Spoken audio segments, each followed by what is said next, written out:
So what are some examples of CRM systems, what it does? Well, for example, I can track hierarchy, my email sent, what's being opened and closed, my contacts and how often they are communicating with me, and leverage my databases, find if they're impacting things.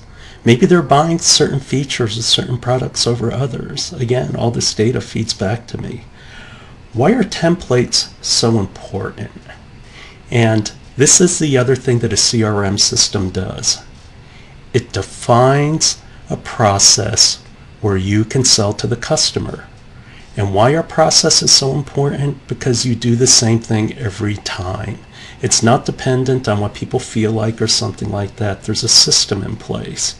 And for things that have repetition, creativity, no. You don't want to have an algorithm because people need to be free to think. But when it comes to things that are repetitious, where you go through the same process every time, this is why templates are so important.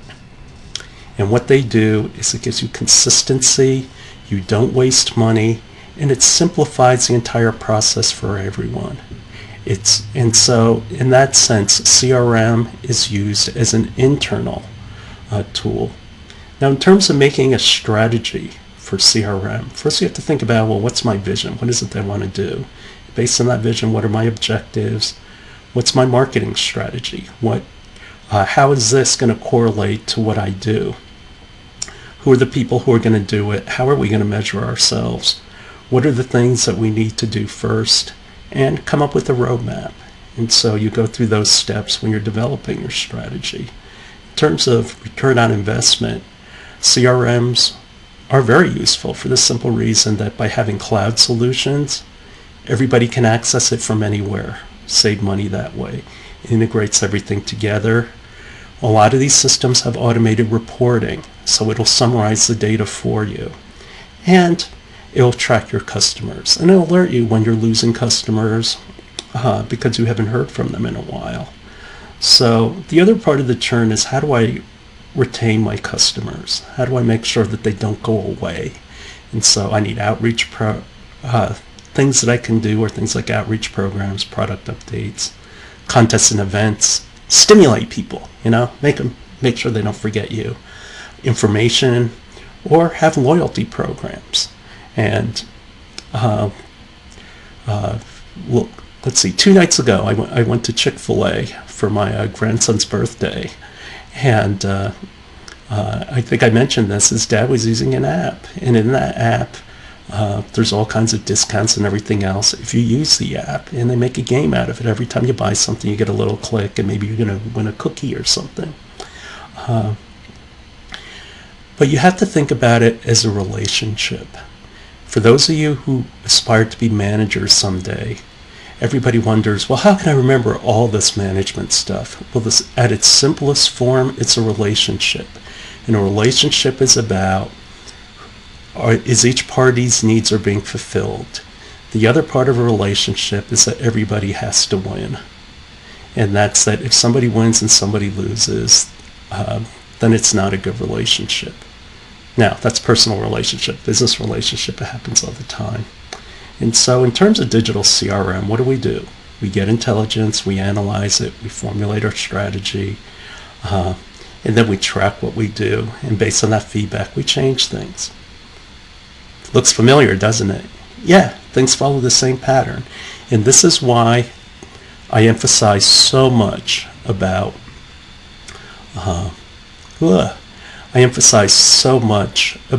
conceptual thinking, because this process of coming up with ideas, putting together plans, feeding back information, it applies to everything, and so you see it over and over again.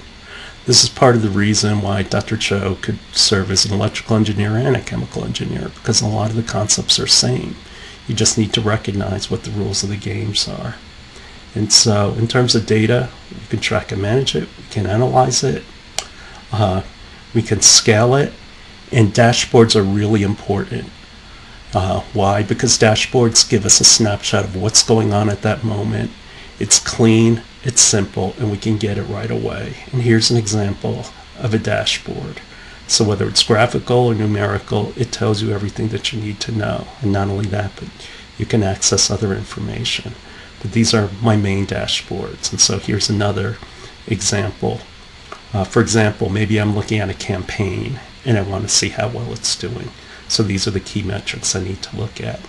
Here's an example of a program. A lot of our students actually use a CRM because it's free. And in the digital marketing class, I go into more depth of what your different options are and how do you judge these software programs. But as you can see, here's the basics. It's like, what are my leads? What are my contacts? What accounts am I working on if I'm going B2B? And what activities are going on? And so it covers sales and marketing as well as email. And it integrates in with my business processes as well as my finance. And so integrating these into other things counts for a lot. And so here's an example of a dashboard. The reason why this dashboard works so well is it's scannable. They've used the colors well. You can look at it quickly and you can find out exactly what's going on. And what it comes down to is they've picked the right metrics. Those metrics correlate to the bottom line. Some of the specific digital features I'm interested in are like my client's history, my sales history. And so it's about all these functions, from your dashboard to scorecards that you make and define to see how you're doing. Like, am I doing an A or am I doing a B? And the reason why we want people to make accounts with us is that we don't have to ask them for data or try to find data from a secondary source. They tell us directly. And yeah, it's kind of a pain always to create a login account, but everybody's doing it, so you kind of expect it now. Implementing these systems is not easy, and the reason why is that people are used to doing things in a certain way, and this requires a certain degree of discipline. And so in order to cultivate a relationship for life, everybody's got to be on board. And so the pieces all need to integrate together. Here are examples of tools that you can use, and as you can see, there are a lot of CRM systems out there. And some of them can be very, very expensive to very, very cheap. And it goes all the way down to you don't need a CRM. And that's basically just a database system. In terms of economics and making money, yeah, let's just power through and get to the end of this lecture. What kind of customer are you dealing with? Is it a transactional buyer? Well, it's a transactional buyer like you're a gas station or something, and so there's going to be no consistency. You know, maybe some guys in the neighborhood will make you their neighborhood gas station. But in general, it's like, how much do you want to invest in CRM? But what those guys do try to do is, because there are a lot of gas stations, is loyalty cards. That's what QT does. Do you have a relationship customer? Do you have somebody who's going to continually buy things from you, whether it's like car dealerships or something like that? So I'm concerned about how much money can I make over the lifetime of you as a customer versus my acquisition cost. An example of that are actually gyms. It's like, how much does it cost me to acquire a customer? But I understand that typically a gym relationship isn't going to go much past a year. And so here's an example of the cost of customer acquisition. And so these are the things they look at. That how much internally am I going to have to pay for, my overhead people? How much I'm going to need salespeople, and I need sales techs. And sales techs, those are the guys who do the gopher work, like paperwork or things like that, or set things up, make arrangements, and the salespeople. But you still need people at home base, and those are your internal people. And so, as you can see, your cost of customer acquisition depends heavily on how many deals that you make. Now, this seems like an outrageously high number, but this could be an example of B2B. And so, if I'm selling a $20 million well, $20 million is cheap for an airplane, but maybe it's a jet. But $138,000 really isn't that bad. Now, here's an example of a web business. And as you can see, a big part of it is, what is my conversion rate? The more I convert, the lower that number comes down. Again, it's because all these factors multiply together. To figure out the lifetime value of the customer, it's based on how many people am I going to retain, how often do they buy, and what's the margin on what they buy. And also, do they buy secondary things like accessories or insurance or something like that. And I can force it by figuring out what that is and just keep adding them all together. There's also, if it's a geometric series, you can treat it as a time series and predict it that way. The tough thing is that retention typically costs anywhere from, well, actually some people say it's 3, but let's just say 3 to 10 times less than acquiring a new customer. That makes sense. And it makes sense because they know you. They know what you're about. And at a time, they might have even liked you. And that's what you can build off. Whereas when you're building off ground zero, you're dealing with people like, I don't get it. And so the rules of thumb are your lifetime value has to be greater than a factor. If you have subscription businesses, you have to recoup your money in 12 months. And if you have a low-cost consumable, you have to do it under 3 months. For example, if you say I made a super concentrated shampoo and I sold it in a bottle, and that bottle is enough to last you like 1.5 years, you would never do that.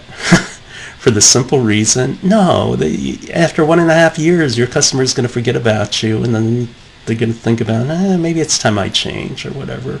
You want them frequently coming back, and that's why shampoo runs out within a month or 2. High-cost consumables, though, like water filters or things like that, that's typically a year. And so the key concepts is that how much money I make is about frequency and magnitude, and can I add in other values, such as selling accessories. My cost of customer acquisition is about targeting. My cost is all about conversion rate. The higher it is, the lower my costs go down. And the life cycle. How long are they going to buy? How long will you be my customer? And how much can I expect to make over you over time? And so here's some example of life cycles. And a factor that comes into life cycles is how many people have to make this decision. And that's the thing. You can go talk to a business, but they're probably going to say, oh, I need to go back and talk to my other colleagues, or I need to go talk to purchasing, or I need to get approval. And so these processes can drag out for a very, very long time. And that's why capital equipment can go as long as a year before they finally decide to buy. So as you can see, that's very expensive. So wrapping up, with the scale of this digital age, how do I manage all this data? And so that's what CRM systems do. I have to look at what my costs are between acquiring my customers and how much am I going to get out of them. My CRM systems cover pretty much everything when it comes to my customer. And not only that, but what I do